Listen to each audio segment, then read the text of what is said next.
Welcome back to the Grow Like a Mother podcast. I'm Jill, your host, time management strategist, author, and award winning speaker, and advocate for all things growth in motherhood. If you are tuning in on Apple or Spotify, I would recommend heading over to YouTube to watch this because you can actually see the conversation that I'm having with Michelle live and in action. So, my guest today, Michelle, is a marriage coach. She's a wife and she's a mom of three. She helps parents transform their marriage from co-parenting roommates, which I think we've all felt at some point, to being a romantic couple again.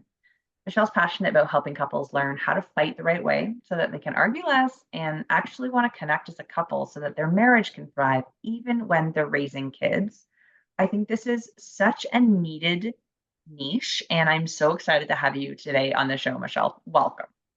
Thank you so much, Jill. I'm excited about what we're going to get into. Yeah, I think it's going to be super fun. I know I personally want to pick your brain about communicating when we're in relationships and also how to child-proof your marriage, which is something that really tweaked to my interest. But can you get us started by sort of bringing us up to speed on how you came into this work? Like it seems like a super unique thing to be an expert in. How did you get here? Well, I was born and I knew I wanted to be a marriage coach, obviously. Obviously. Just kidding. No, so I actually used to work in corporate. And when I had my first biological son, but second child, I'm also a stepmom. Um, I was trying to look for meaningful work to do because I didn't want to go back to the workforce. And upon talking to friends, they were like, have you looked into life coaching? And I'm like, what is that? That wasn't popular back then. And as I got to talking to the life coach that ended up training me, I realized that, the best people that I can help are the people who are having the same challenges that I had growing up. So I come from a blended family, which meant that my parents got divorced, right? And so earlier on in my childhood, which is when we learn most things and how we become who we are, I learned a lot of unhealthy communication habits. I learned how not to be self aware, and I learned to blame everyone for everything that I didn't like, which is not conducive to healthy relationships. And so I wish I could say that it was very easy for me to learn that. I didn't know what I needed to know, but I very much learned the hard way after many, many, many quote unquote failed relationships. I started to recognize a pattern in that no matter who I was dating, I had the same problem.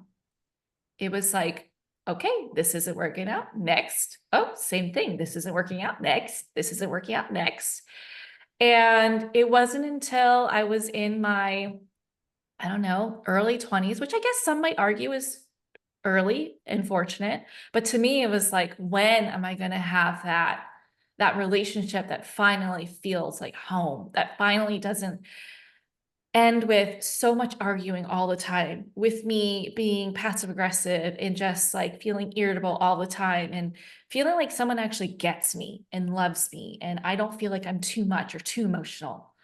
And I finally realized, oh, I am the common denominator in all of these relationships, right? It's not like I was dating the same person over and over again, expecting the same result or a different result. I was dating literally different people. And so it was a very big slap in the face for me to get that wake up call. But once I got over myself, I was like, okay, let's get to work. And then I started feeling empowered. Okay, well, if I'm the problem, guess what? I'm also the answer. I get to change how I do things. I get to learn more about myself. I get to face myself in the mirror and say, okay, I see how I became this way. And I get to have compassion for that version of me that thought this was the right way to go about things. And I get to grow out of this. I get to grow into a healthier communicator. And now I have this marriage with my husband, who I met in business school. We started off as best friends, and now we have this beautiful life together where we've dealt with a lot of life challenges that a lot of people haven't gone through at the very beginning of our marriage. And so now I want to help people learn how to communicate because it's not something that we're taught early on or at school. You have to really seek it out yourself. And obviously I didn't have the parents to teach me how to communicate in a healthy way. And so I really just had to fumble around and figure it out myself and read books and work with a life coach to really learn more about myself. And I have a very special place for moms in my heart because I've gone through that transition of dating to becoming a stepmom, right? So in itself, I kind of fast tracked my way into parenthood. And then again, becoming my own, like a biological mom. So that in itself had its own challenges as well. And so I can tell you firsthand that I have experience with what happens to your marriage after kids come into the picture. Your marriage goes to the back burner, not by choice, but because you feel like there is no other way, because these kids are so demanding of your time and your energy. You're overstimulated, you're burnt out. Plus, society is telling you, hey, to be a good mom, you have to do all of these things, you have to fill all these roles. But that's not true. And I'm really here to help moms know, hey, you get to have your cake and eat it too. You get to work on yourself and how you want to be a mom and have a thriving marriage. You don't have to feel like those two worlds and relationships have to compete with each other, and that we get to also take care of ourselves. And in fact, that is the number one thing that we should be doing because that's what helps us thrive in those other relationships. So I hope that answers your question. It does. It's amazing. And there's so much in there that I want to unpack, but it just thank you for that permission slip to sort of say, like, no, no, you can be a great mom and a great partner, right? And you can be happy in both of those Yes. relationships and more relationships, right? Once you figure out that communication piece, you got it in the bag. You can use this in all of your relationships, whether it Yeah. be with your parents, with your friends, with your coworkers, your boss, whatever, right? And I'm curious because when I think about how my first marriage, well, I've only been married once, my marriage, um, didn't have this great communication, I guess, because we fell victim to that same thing. Like the marriage went on the back burner when the kids came along. And so now in this relationship that I'm in now, also a co-parent, I've got two stepkids and two of my kids. And it's like somehow it's different, but I can't quite put into words how things have been prioritize differently? Is it because I had this situation where things didn't work out and now I'm hyper aware? Like, when do people tend to come to you realizing, like, oh, do they come to you realizing, oh, like I've let this get real bad? Or do you ever get people in the beginning like, oh, I really want to make sure that this doesn't happen to me like it's happened to everyone I know? Yeah. So I will say that majority of them are ones who's like, okay, this has been going on for a while now. And like, it's like, okay, we either fix this or we're out. Okay. But I will say it's much easier to change things faster if you come to me proactively. Yeah, of course. But I get how moms are. I am like this too sometimes where it's like, oh, the kids need to go to the doctor. Okay, let's go. I'll book one right now. Right? Oh, they need to sign up for this or they need cleats for soccer. Okay, let's go buy that. But then when it comes to ourselves, we're like, oh, I'll do it when I get around to it. It's fine. Like we downplay our experience because we know how much we can handle, and we've gotten so used to this level of discomfort, right? Us women, we're pretty badass, okay? We have so much resilience, but sometimes to a fault, right? We don't admit to ourselves and allow ourselves to be like, oh, I need help. I need to go do something about this. We count ourselves last. It's like, how often have you said to yourself, I'm going to eat with the family? I know there's a time where my kids, they would sit down, they would have dinner in front of them, and they'd be like, oh, can I have orange juice? Oh, I need a napkin. Oh, da da da. And I found myself getting up, sitting back down, getting up, sitting back down. It's like, wait a minute, what the hell? No, right? And so now it's like, no, sorry, I'm already sitting down. You can either get it yourself or wait for me to finish eating. Like, you get to teach your kids to be better planners and to be more independent while also supporting yourself and setting boundaries, right? And so, same thing. You get to put yourself first. And in fact, us putting ourselves last is the cause for a lot of my clients' marriages going downhill. So I had a couple that I supported. We'll call them J and M. J, the wife, was like, we have a communication problem. We keep fighting and it's not going anywhere. The husband, M, was like, no, she needs to do less and we're not connecting. So they kept fighting about it because they couldn't agree on what the problem was. And so I will say, most people think that in their marriage, they're having a communication problem. And I'm interested to hear on what your take is with your experience with your last relationship and your current one. It's not a communication problem. It's a connection problem. When we feel connected, how are you different during conflict? Because you're still experiencing challenges and disagreements, right? You're more patient. You're more open to understanding. You're more kind and intentional about your words. You're giving them the benefit of the doubt, right? You're really willing to seek out understanding how they got to this decision that they made. But when you're not connected, you're like, defense is up. I'm defensive. I'm critical. I am perceiving what you're saying in the worst light possible. So I think you're attacking me. I'm going to put my walls up. I don't care why you think you did it. I already know how you did it, right? You're seeing each other as enemies and there's just no moving forward from that, right? You're just fighting to fight instead of fighting to connect, right? You're not willing to restore that connection, even though deep in your heart, that's what you want, but you're so in your ego and your pride that it's getting in the way. Yeah. So Makes total how was sense. that for your relationship? Like the difference between the two relationships? Would you say that it was truly a communication problem, or was it a connection problem that came out as a communication problem?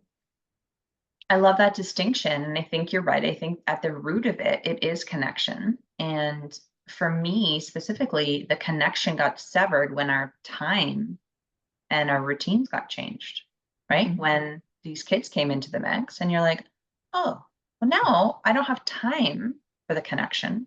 because of X, Y, and Z needs, right? So how do we Mhm. work around that? How do we prioritize the connection Yeah. so that the communication can get better? Yeah. So that's where child-proofing your marriage comes into play, right? Okay, let's talk about this. Now, when you hear that, it sounds like it's preventative, but if you're knee deep in it, you could still make these changes to help your marriage going forward. Okay. So when it comes to child-proofing your marriage, yes, we love our kids. Yes, we would do anything for them.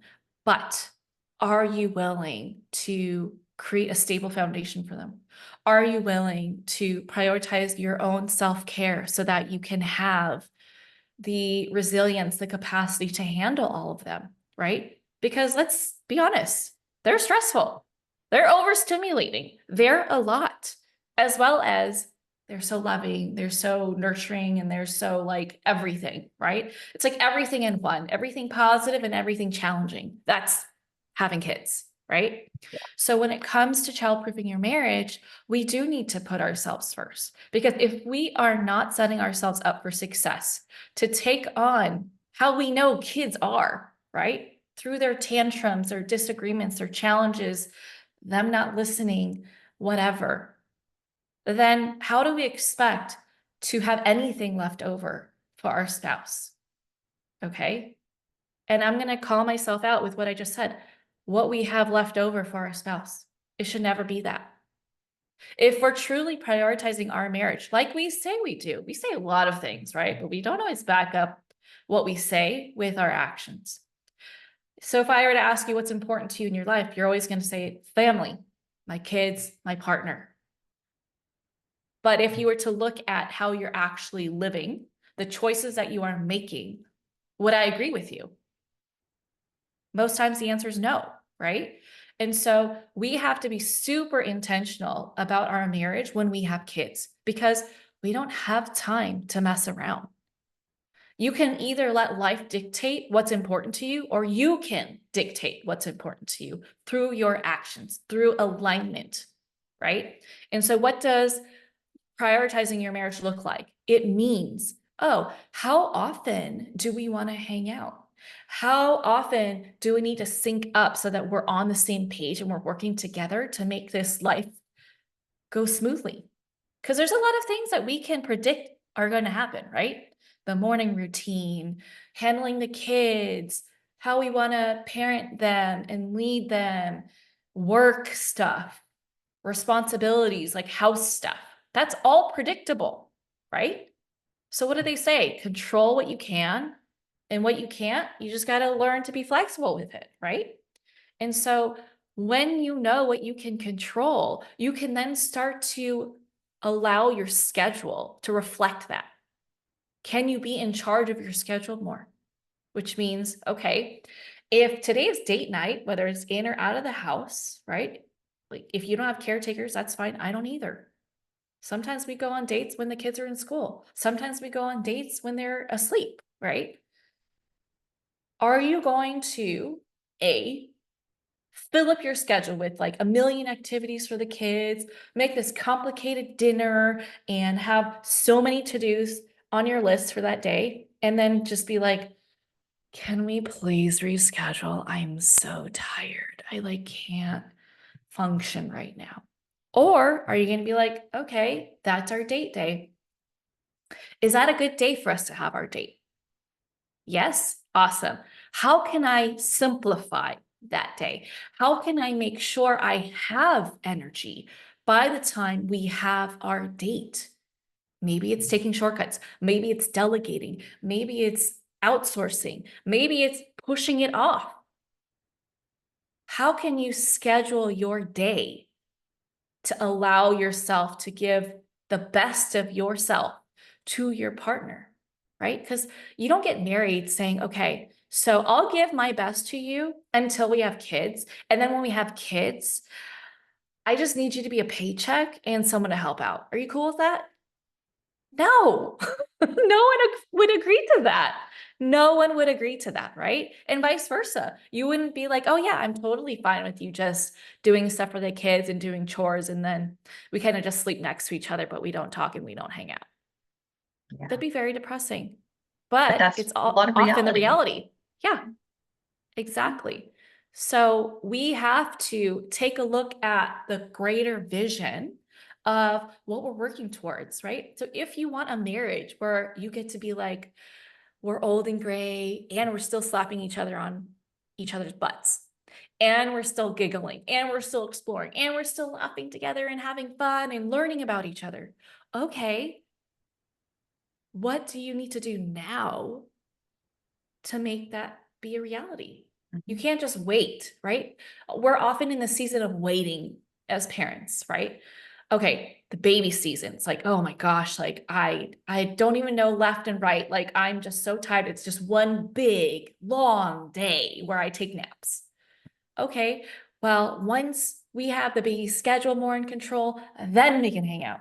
But then what happens? Then you get into the toddler season where it's like, oh my gosh, don't break that. Oh my God, be careful. Don't hurt yourself. Da da da da. Right? Don't jump off that. Then it's like mentally taxing. It's no longer physically taxing, or it is, but it's more mentally. It shifts, right? So then you're like, I just don't have the capacity. I'm so overstimulated from all the noise and all the making sure you're alive and nothing is breaking and you're sharing and whatever. Okay, let's wait till they go to school. But what happens during school? You've got play dates, you've got sports, you've got after school stuff, you've got birthday parties, you've got all of these things. So all that space that you used to have with each other, it gets filled in with the kids.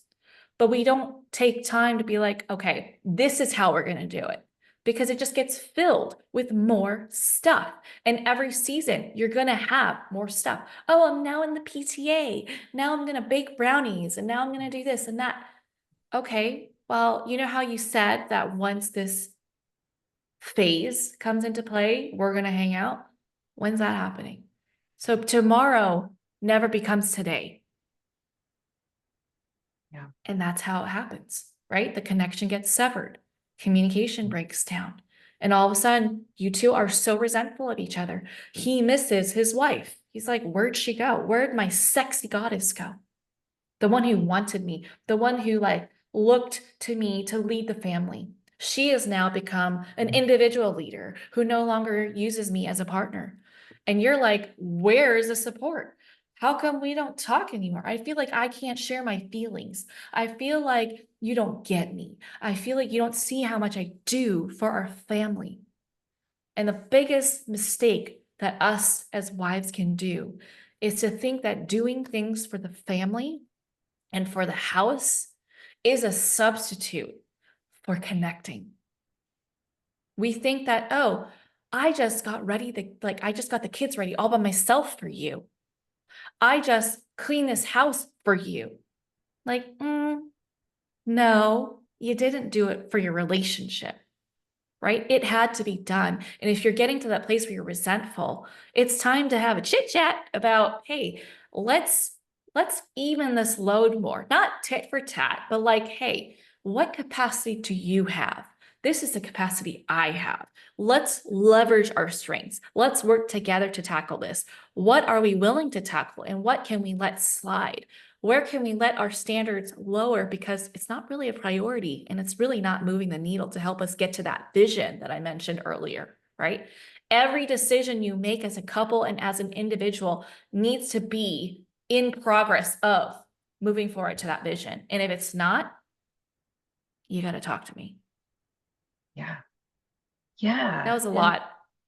yeah, but so good. I feel like I'm listening to podcasts instead of being the podcast host here. I'm like, okay, tell me more, you know? It's all ringing so true because I feel like I know personally I've been in all of these situations that you sort of played out as examples, right? They all are like, Same. oh, ding ding, we've been there. We can see our friends and our girlfriends and our families and our sisters and our, they're all in this. So I guess my question then, knowing all of this and having this perspective is like, okay, but I let it get to that point where we're just roommates. Like, Mhm. how can I, and perhaps you don't even feel like you want that marriage anymore. Perhaps you are like you've convinced yourself because it's so long been the way that you're so separate. You're starting to use I instead of we, right? Like things are stable and it's okay. And if we have to put any energy into anything else, we might crumble. So we are okay with status quo, but we wish it was different. Do you know what I'm asking? Like, how can Yeah, I we do. start if we're in this position where we're like, oh, it's fine, you know? Yeah. Yeah. So the beauty behind all of this work is that it's really comes down to personal growth. It comes down to what is it that I want? Because unless we know what we want, we're just going to be reactive to life, right? So if you truly want a marriage that is connected, where you feel like you're truly partners, you have fun together, you are best friends, right? Because friendship is really the foundation of your marriage, or at least it should be. If you want that, you do not have to divorce for yourself to have that. You get to just start from scratch again, but you have some context. You have a lot of insider knowledge on how your person is. It really is a matter of let's drop the resentment. Let's work through that and start fresh. Okay, we just did that. It didn't work. Don't have to blame. It just didn't work what we were doing. Okay, so if that didn't work, let's go into problem solving mode. What will?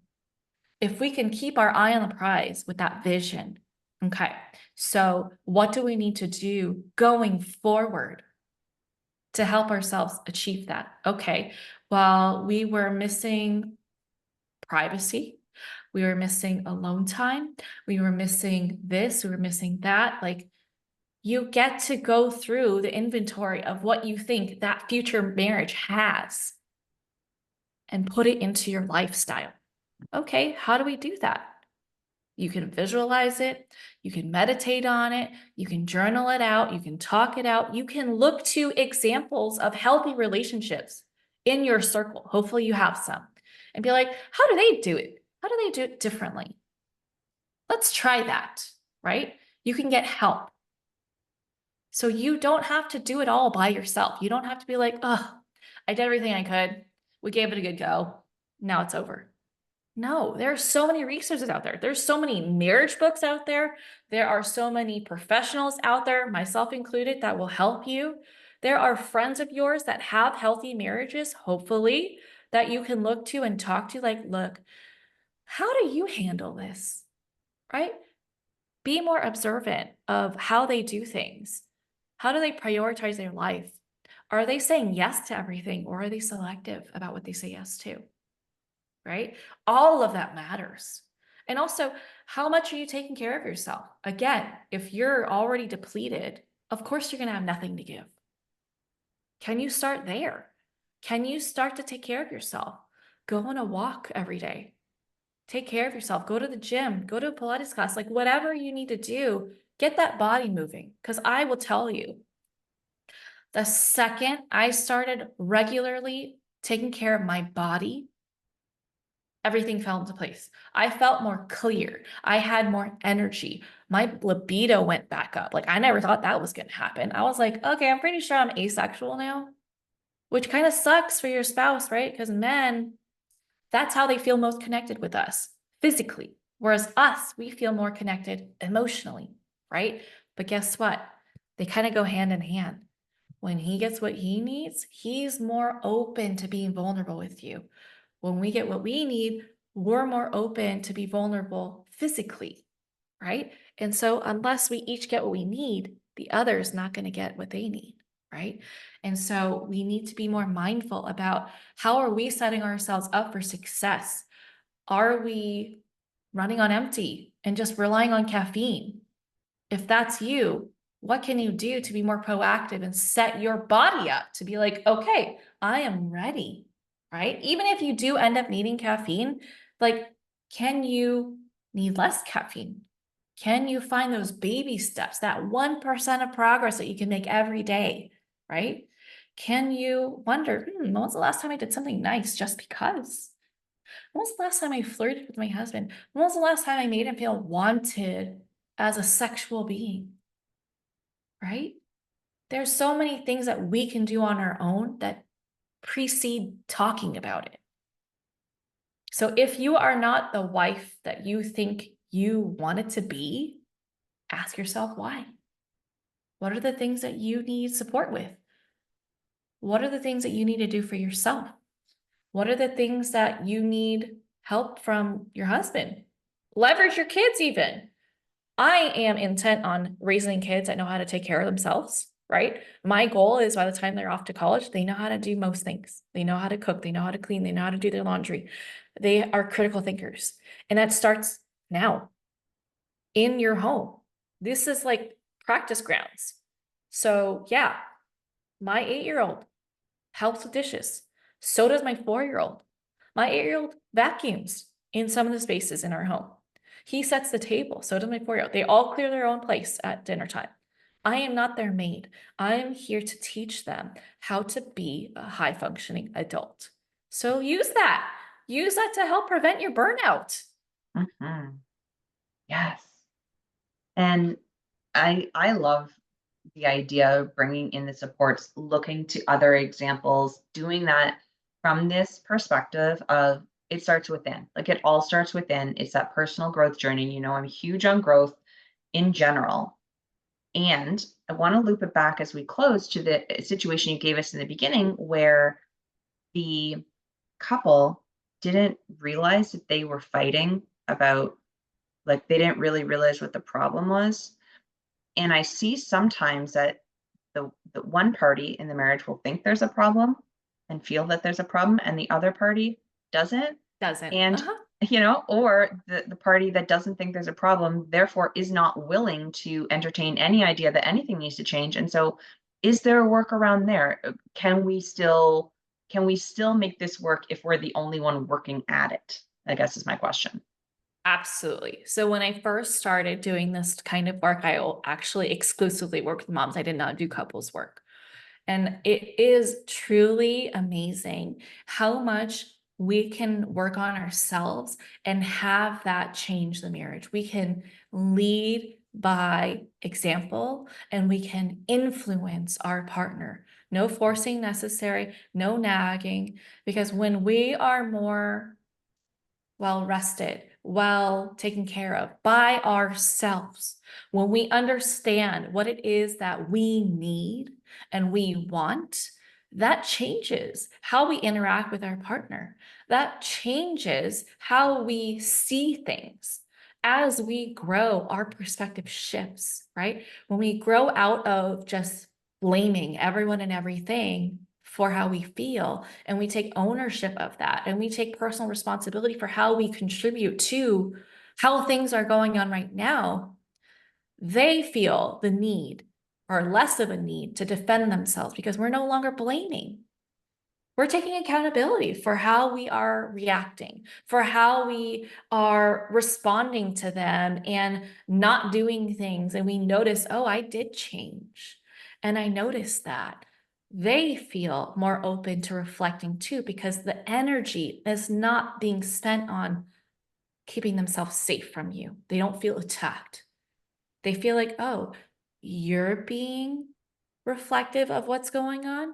Well, I wonder what I have done, right? We're no longer pointing the finger. We're saying, hey, I really miss connecting with you. I feel like it's been a while. I feel like we've had more times where we're not getting along than we are getting along. And I really want to change that.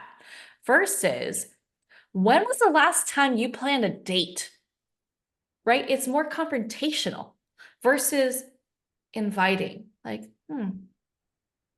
interesting, right? Like, we're not where we thought we would be. I wonder how we can change that. I've been thinking maybe we should start investing in a babysitter. I've been thinking maybe we can start reading a book together or watching a show together and hanging out maybe like once a week, just for starters. What do you think about that? I really miss laughing with you. I really miss like just having you as my go-to person. Do you miss that too? Chances are, yes, they miss it, but they don't know how to proceed, just like you. And so they're just kind of like, oh, I'm just going to do my thing. You're going to do your thing. And this is how my parents are anyway. So I really don't see an issue with this. Right. Mm-hmm. And so would it be better if they also saw that there was an issue? Yes, obviously. Right. But if they don't, it doesn't mean that all is lost.